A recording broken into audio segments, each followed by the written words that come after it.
Welcome to the Scene Podcast. Hello, my friends. Welcome to the Scene Podcast. I'm your host, Justin Borak, joined by my wonderful, perfect, amazing editor, producer, KJ. KJ, how are you? I'm doing so good, Justin. I just saw the new Planet of the Apes movie, which begs the question, when are they making a Planet of the Apes musical? That's so good. KJ's excited. I'm excited because we have a very, very, very cool interview today. We have the greatest known adapter of Jane Austen. One of, truly... I can't believe I got to talk to her. Oh, I'm losing my mind a little bit. Kate Hamill. We have Kate Hamill on the show. Kate Hamill's on this podcast. We talked to Kate Hamill. Kate Hamill. Guys. It was amazing. It was so cool. We talked all about Jane Austen. We talked all about her process. We talked about her love of the classics. The story of her getting into playwriting is my favorite story I've gotten out of a playwright. I've gotten out of anyone in an interview ever. It made me really happy. I've told so many people off mic about this story because it just brings me a lot of joy. Kate Hamill's the best. I'm so lucky and happy I got to chat with her, and I hope you enjoyed the interview. So without further ado, KJ, let's get this freaking moving. Enjoy the episode. Shows you should know. All right, it's time for Shows You Should Know, the segment where I get to do my favorite thing in the friggin' world. I get to tell you all about plays and musicals you might not have heard of, but need to consume ASAP. Now today, we got to talk to the brilliant, the amazing, the awesome Kate Hamill. So of course I'm going to start with one of her plays, and I'm going to talk about Sense and Sensibility. It's based on the Jane Austen novel. A playful new adaptation of Jane Austen's beloved novel follows the fortunes and misfortunes of the Dashwood sisters, sensible Eleanor and hypersensitive Marianne. After their father's sudden death leaves them financially destitute and socially vulnerable, set in the glossy late 18th century England with a fresh female voice, the play is full of humor, emotional depth, and bold theatricality. Sense and Sensibility examines our reactions, both reasonable and ridiculous, to societal pressures. When reputation is everything, how do you follow your heart? Kate Hamill is the best at adapting Jane Austen. It's just done. She's one of the greatest. Her story in the interview about this play brought me so much joy. And I think if you are someone who enjoys the classics, if you're someone who enjoys feminist adaptations, feminist translations, feminist-centric text revolving around the classics, and this interview with Kate Hamill made you go, oh my gosh, how have I never read her stuff? This is an amazing place to start with her canon. Like she said in there, she's going through Jane Austen's work, but Kate Hamill's canon of Jane Austen's pieces of her adaptations, her translations of that work is wonderful, and Sense and Sensibility is the place you need to start.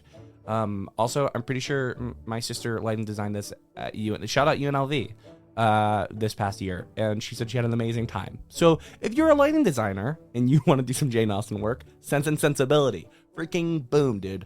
Okay, I'm shifting to a much more inappropriate play, so relax. But I need to talk about it because I just read it and it made me feel a lot of things. Okay, it's called Shh by Claire Barron. Penny flirts at a morbid anatomy museum. Kyle tells stories of dismemberment. Sally turns you on with tea and biscuits, and Sharon prepares a mysterious potion. A study of kink, trauma, pleasure, and revenge. This play is sexy. It's fun. But it's truly one of my favorite Claire Barron plays I've ever read. I think Claire Barron is a really, really wonderful, relatable female playwright. I think she is so smart with the way she writes her work, and I think her stuff is hilarious, and it's so good, but it's so real. It makes you feel so many things, and this play very much does that. This play is so R-rated. Seriously. You can't do this in schools, probably. But this play is a awesome read. If you are a Claire Barron fan, it just came out, and this is me putting my stamp of approval on Shh. It's so good. It's truly, Claire Barron never ceases to amaze, and this is one of my favorite. I was a really big fan of Dirty Krusty when it came out, so this is probably right up there with that one. It's a really, really wonderful play. If you haven't read any of Claire Barron's stuff, I'm trying to think what you could compare her to. If you like Hacks, the TV show Hacks, I kind of think of her work kind of in that realm too. It's almost like if Always Sunny in Philadelphia was all women. That might also be kind of Claire Barron core. But yeah, Claire Barron, very, very good. This last play I'm going to talk about is from Play Scripts, because I was like, if I'm going to do an R-rated play, I should also do something maybe a little bit more chill. This is The Bookstore by Adam Sienkiewicz, okay? The future of a whimsical, almost magical bookstore is uncertain after the owner dies and leaves the shop to her niece, Rachel. Rachel has a job in New York City that doesn't pay her enough and a fiance that won't stop calling. She doesn't have the time or patience to run a bookstore, so when real estate magnate Max Brewer offers her more money than she can ever imagine to turn the store into an apartment complex, her choice seems like a no-brainer. But as the shop works its magic on her and she gets to know the eccentric employees and clientele, she starts to wonder, can you really put a price on a beloved community bookstore? This play is, I think, one of the best rom-coms set on stage. If you love rom-coms, you're going to love this play. It's perfect for all ages. It could be a cast of 6 or a cast of 28. It's an amazing, flexible set. It's a full 90-minute play. And like, seriously, so I just did a recent play in grad school that was a short, basically rom-com stylized play. And it made me think like, oh, wow, like rom-coms on stage are really, really hard to do. They're really hard to get right. But if you're a fan of those like early 2000s, I'm trying to think of like a good one. Well, what's the one with Ryan Reynolds and I think Sandra Bullock? Oh, it's like The Employee or I don't know. But if you know what I'm talking about, those types of rom-coms or like She's the Man, like that, those kind of movies, you're going to love The Bookstore. It's really fun. It's really sweet. It's honestly almost like Lifetime movie-y too. It's just like a heartfelt good play. And sometimes when you do plays like Shh in your season, or you do like really intense plays in your season, my school, this past year we did Anatomy of a Suicide by Alice Birch. We've done Skriker by Carol Churchill. We've done Indecent by Paula Vogel. Really, really wonderful plays. I would love to see seasons be a little versatile. And maybe if you're going to do Anatomy of a Suicide, the next show you do can be The Bookstore. Because I think it's so polarizing, but in the best way ever. And yeah, if you're a rom-com fan, you're going to love this play. And it's on Play Scripts, so I think you can read like a really good portion of it for free if you have an account on there. So go check it out. The Bookstore, Shh by Claire Barron, and then, of course, Sense and Sensibility by our good friend of the show, Kate Hamill. Those are the shows that you should know. Theater in a minute. That's right, it's time for Theater in a Minute, where I explain something from theater past, present, or future as quickly as my brain lets me. Today's topic is Stephen Sondheim. So KJ, let's get to it. Start the clock in 3, 2, 1. Stephen Sondheim, born in 1930, was an American composer and lyricist renowned for his contributions to musical theater. He's widely regarded as one of the greatest figures in the history of musical theater, known for his complex and sophisticated compositions, intricate lyrics, and deep exploration of human emotions and relationships. Sondheim's work often challenged traditional musical theater conventions, pushing the boundaries of the art form. Some of his most famous works include West Side Story, where he contributed lyrics, Sweeney Todd, Into the Woods, Company, Sunday in the Park with George, A Little Night Music. It's Sondheim. There's a bunch of them. Throughout his career, Sondheim received numerous accolades, including 8 Tony Awards, 8 Grammys, a Pulitzer, and an Academy Award. His impact on musical theater continues to be felt with his works being regularly performed and studied by musical theater professionals and enthusiasts around the world. On November 26, 2021, Sondheim passed away due to cardiovascular disease in his home in Roxbury. Collaborator and friend Jeremy Sam said that Sondheim died in the arms of his husband Jeff. On December 8th, every Broadway theater dimmed their marquee lights for 1 minute as a tribute, but his work has not stopped shining. For example, Stephen Sondheim's Old Friends, which is a big 2-hour concert. It happened in 2022. It got revived in 2024 all across the West End, and a bunch of people like Judi Dench, Bernadette Peters, Helena Bonham Carter, all these people who worked with him in his past and his present, they came back and they put up this huge concert for him, right? On top of that, Merrily We Roll Along, Assassin, Sweeney Todd have all been on Broadway, off Broadway in the last couple of years to celebrate his legacy. On top of that, there's a musical that he was working on with David Ives called Here We Are. It is so cool. It is so weird. It's based on 2 films by Louis Bunnell, and the story follows a group of privileged, self-satisfied people who grow increasingly frustrated as increasingly weird circumstances disrupt their efforts to share a meal together. It's really, really weird. It's like, it almost feels like the entire play is a dream sequence. It's honestly maybe one of the most absurdist things that Sondheim ever wrote. But it's beautiful and wonderful. And Stephen Sondheim's are really important, guys. He's so freaking important. I'm sure we've all seen a show or been in a show or directed a show or been a part of some type of show of his. And his shows are never going to stop being done. But yeah, Stephen Sondheim, RIP, one of the most important influential musical theater creators in the world. KJ, let's keep on going. And now, an interview with Kate Hamill. For today's interview, I am joined by one of the most infamous adapters of our time, Wall Street Journal's 2017 Playwright of the Year, Kate Hamill. Kate, I'm so excited to be chatting with you today. It's so nice to meet you. I really enjoy being called an infamous adapter. I mean, like, you are. Like, I feel like there are people that have like such grasps on canon, and I mean, I can't wait to talk about you and your connection with Jane Austen and like all of that whole canon. But I wanted to gosh, it's just you have such a great connection with the classics. I love like meeting playwrights that have such an amazing grasp on like a specific piece of like our industry or our genre. Like I was able to chat recently with like Lauren Gunderson and her take on like historical fiction, or like Sandy Rustin and her like take on farce. And on your website, you talk about how like you're deeply passionate about creating new feminist, female-centered classics, both in new plays and adaptations. And like I thought that was an amazing way to describe the work that you have like created for yourself. So I kind of wanted to know like what began your draw to like looking into these classics?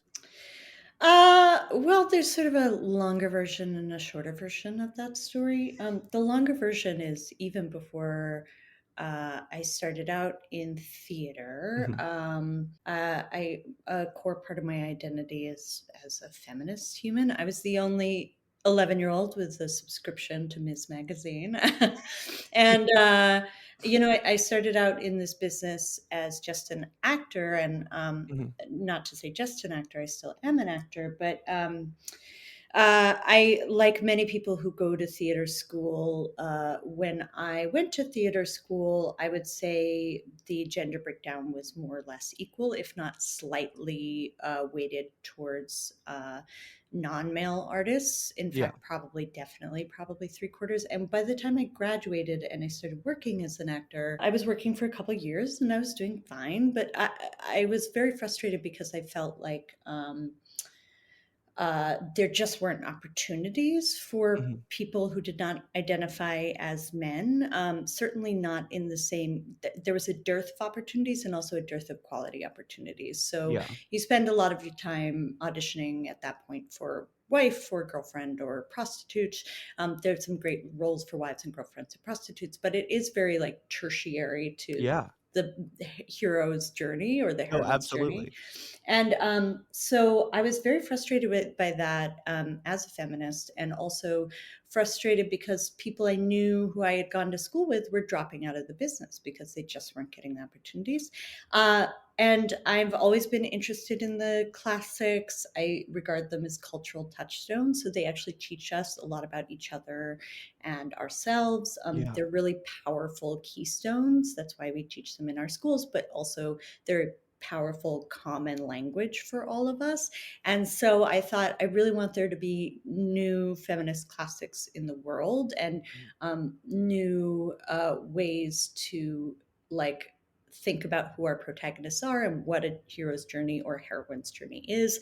And so I bet my friend $100 I could write a new feminist classic. And wait, really? Yeah. I didn't have and I didn't have $100 to spend at that time. So I wrote her a check and I said, if I don't have you a new feminist classic in 6 months, you can cash the check. And $100 to me at the time meant I wasn't going to eat except for ramen. And that was in 2013. And that play was Sense and Sensibility. Oh and my, that was my wait. first play. Is that really how this started? Yeah, really. Yeah. I've written some crazy. short plays before then, but that was my first play. Yeah. Oh my gosh, Kate, that's wild. I did not expect for anyone listening out in the world, I highly recommend, as a way to accomplish goals, is write a check you don't want cash. You don't want it cash. Negative that's consequences. Amazing. Oh, that's so good. I mean, well, I'm so glad you made that bet, because obviously, like, there's been such a massive reception with the theater industry and your work. I mean, I said it at the beginning, but you were like Wall Street Journal's 2017 Player of the Year. Huge accomplishment, amazing.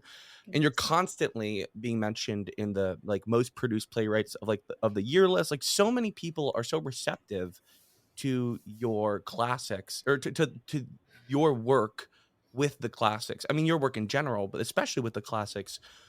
What do you think you do with the text that makes these so relatable and so loved and so maybe not palatable is not the right word, but so maybe understandable to the audience?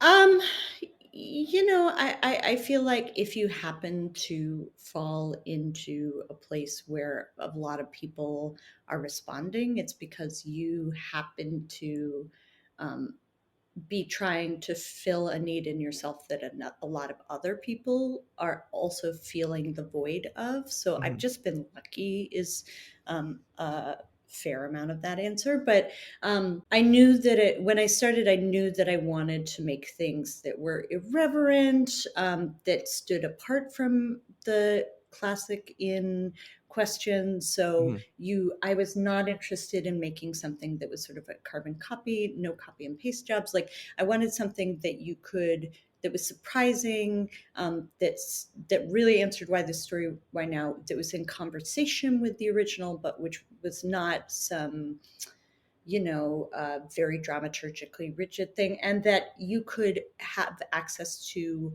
and see in a new way, even if you have no relationship with the original. And I yeah, knew I wanted it to be like very highly theatrical. You know, mhm, the Jane Austens, for instance, like if you're doing a BBC piece, it's very sort of in its way realistic, naturalistic. I knew I didn't want to do realism or naturalism. I wanted to yeah, celebrate what's specifically theatrical. I wanted it to be playful, and I wanted it very much to be like I treat all adaptations like a new play. yeah, of course. So I think of it as a collaboration between myself and an author who is often currently dead.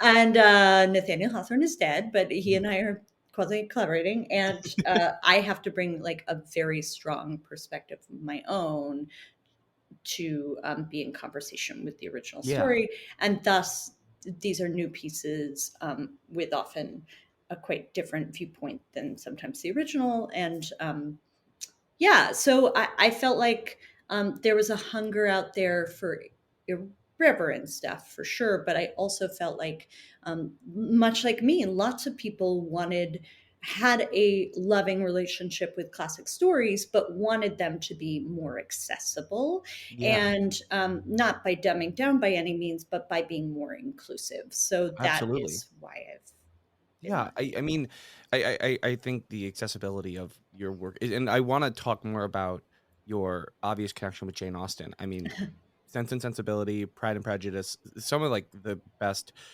I mean, I'm really gassing you up, but I've loved all of your adaptation work, and it's Oh, been so thanks. wonderful. Is there something specifically about Jane Austen's work that like connects you to her, or that makes you keep going back to like write more pieces that are connected to her canon? Yeah, I'm sort of on a personal mission. I've been writing plays for something like 10 years now, Yeah. uh, and a little over 10 years. And I started with Jane Austen because she was someone who we have a lot of things we're both interested in. She's a proto feminist. She's very interested. She's very, very funny. Yeah. She's very interested in how people's insides do not match up necessarily with what society Mhm. demands from them. And I'm very interested in that, and in the hypocrisies of people, and in societal pressures. So we really lined up. And at the time when I wrote my first one, the vast majority of produced Jane Austen adaptations were all by men. And there's nothing wrong with men adapting Jane Austen or any Yeah. other female writer. But I was like, well, that feels wrong that there's no female perspective Yeah. on this. So I'm doing all of her novels in the order that she did them. So I started with Sense, then I did Pride. I've done Mansfield Park, Northanger Abbey, and Emma. And Mhm. I have basically two more. I'm going to do at some point Lady Susan. and at some point some kind of version of Persuasion, although it might be like a screenplay or something. So, but I'm in no rush. I'm on That's so number cool. So you're working through it 5 in or order. something. Yeah. So my most recent one was Emma. Yeah. And then I have, I think, like 2 more. But we were on the same sort of themes, and it's the challenge has been to make sure that every one of them is different as a play. Yeah. I mean, there are always going to be commonalities in your work, but I wanted to make all of them stand out from each other. Yeah. Yeah. That's so wonderful. Well, Thanks. I want to take a turn from Sure. because I love your work from Jane Austen, but my favorite play of yours, which I love all of them, but my favorite play of yours is your adaptation of Dracula. It's Thank you. so good. I mean, Thank I you. just want to know about the process of like, it's one of your most, I feel like, twisted, like kind of like away from the source material. I want to know like what the process was writing it, and then also, Dr. Van Helsing is just, I think she's one of my favorite characters I've ever read. It's one of those shows that I read and I was like, I really need to see this on the stage. So tell me about the process of writing this adaptation, because it felt completely different from your other stuff in a wonderful way. Yeah, well, I was approached by Classic Stage Company, which is an Mhm. off-Broadway company in New York, about adapting either Frankenstein or Dracula. Mhm. And I read them both, and I was like, I want to do Dracula because Dracula is so challenging. I Yeah. feel like, not that Frankenstein doesn't have its challenges, but I felt like Dracula was intensely, insanely challenging. And the book itself, sorry to any people who love the source text, is quite misogynistic and Yeah. quite xenophobic. It's pretty transparently anti Semitic in parts. And it is also like the challenge of adapting Dracula is everyone knows the ending, Yeah. everyone knows it's, when it first got published, maybe there was a little bit more like, oh, what's happening to all these people? And when you're reading it as a modern reader, you're like, it's vampires, dummy, like you're so much farther ahead of it. And Yeah. it's got tons of logistical challenges. I mean, in the original, people turned into bats and wolves and blah, blah, blah. But I was really interested, okay, can I take this source text, which is quite, there are things I like about it or wouldn't have done it, but which it does have some really problematic things and has been absolutely adapted in really messed up ways before. Like there are versions of this story that are almost rape fantasies. They're so messed up. So absolutely. So I was like, can I take this and totally twist it on its ear and in fact make it about a bunch of people who are sort of trying to bite the patriarchy, as we say, like stake toxic masculinity in its heart and use vampirism as a sort of metaphor for toxic masculinity throughout the ages. Why do we keep on falling for believing, come under the spell of these sort of super predators? So that is where I started from. And yeah, it was a very quick process from the first meeting I ever had with Classic Stage, where they were like, do you want to do this? To production was like 6 months. So it was very fast. So I was also running Little Women in New York, which I was in at the same time. So I was a little bit stressed, but we had like, and we opened it, we closed that show March 9th, 2020. In retrospect, it was a very fraught time, but it was, I was very interested in sort of turning everything on its ear, in making it,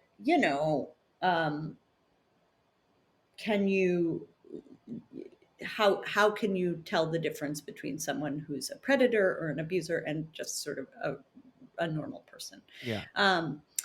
So that is where I came from, and I knew I wanted to. I thought it was something you said earlier about having a conversation with like the source material or a conversation with the canon. I feel like your Dracula adaptation speaks lengths to doing that, because it really was like reading it, I saw Dracula in it, but I saw like your feelings on the source material. And like, Thank you.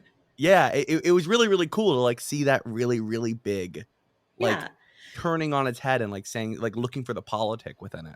Well, and there are things that I like about the source material. I Yeah. mean, there's a reason why it is a classic. Mhm. I don't think if I really hated a piece, I couldn't work on it because Yeah. the whole thing would just be, but this was, who really are predators, who really do entrance us, who really do suck our life force. And I thought it was an way I could really get into it. And for me, also, Renfield is canonically female.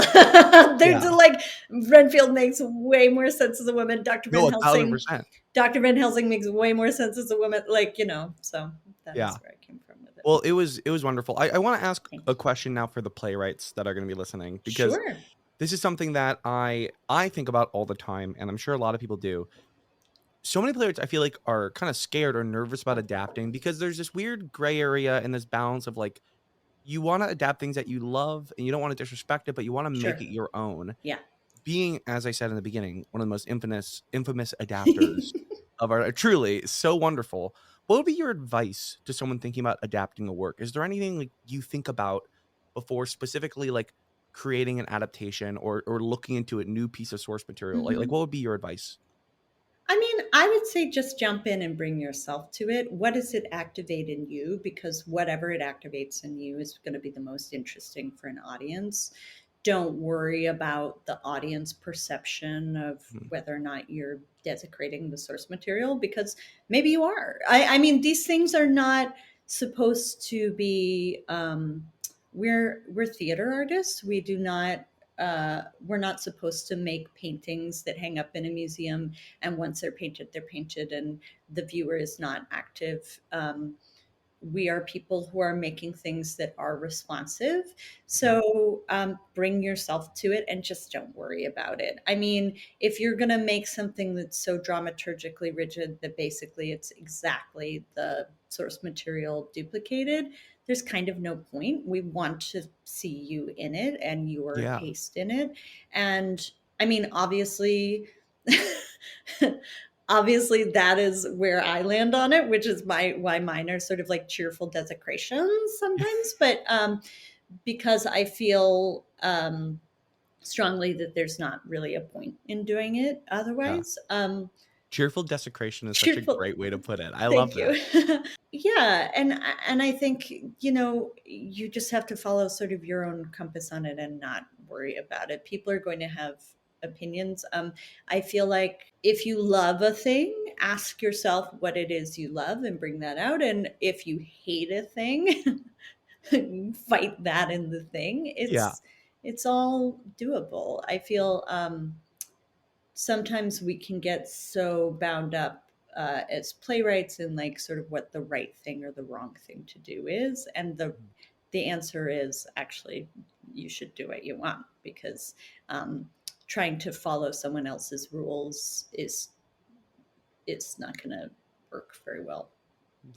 We want to see you. That Yeah, absolutely. every work of theater is a work of biography in some ways, and we want to see you and we want to see your viewpoints. Absolutely.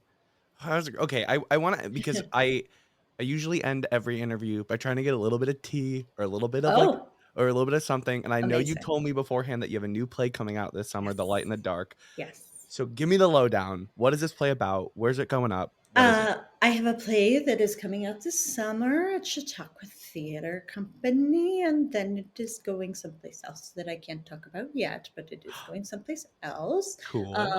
called The Light in the Dark, The Life and Times of Artemisia Gentileschi, about the Baroque artist Artemisia Gentileschi, who is almost the only female artist of the Renaissance that we have tons and tons of canvases from. And she had an amazing life story. She was only kind of allowed to be a painter because her father was a painter, and she kind of bullied her way into doing it. And she was a genius painter. She was Yeah. actually a much more talented paint in the style of Caravaggio. She was actually a much more talented painter than her father. Um, and when she was 19 years old, she was quite brutally assaulted by a colleague of her father's, and that led to a series of betrayal in which she was actually put on trial.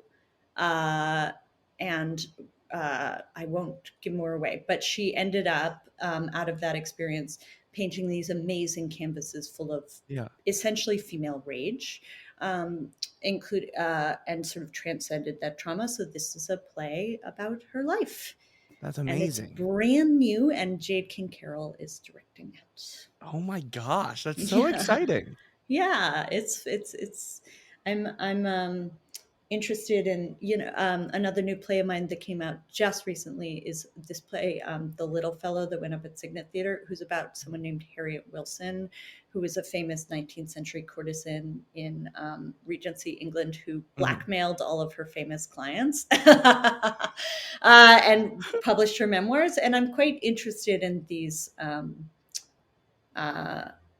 some often somewhat overlooked women from history Yeah. who are really breaking the rules, and sometimes they're quite.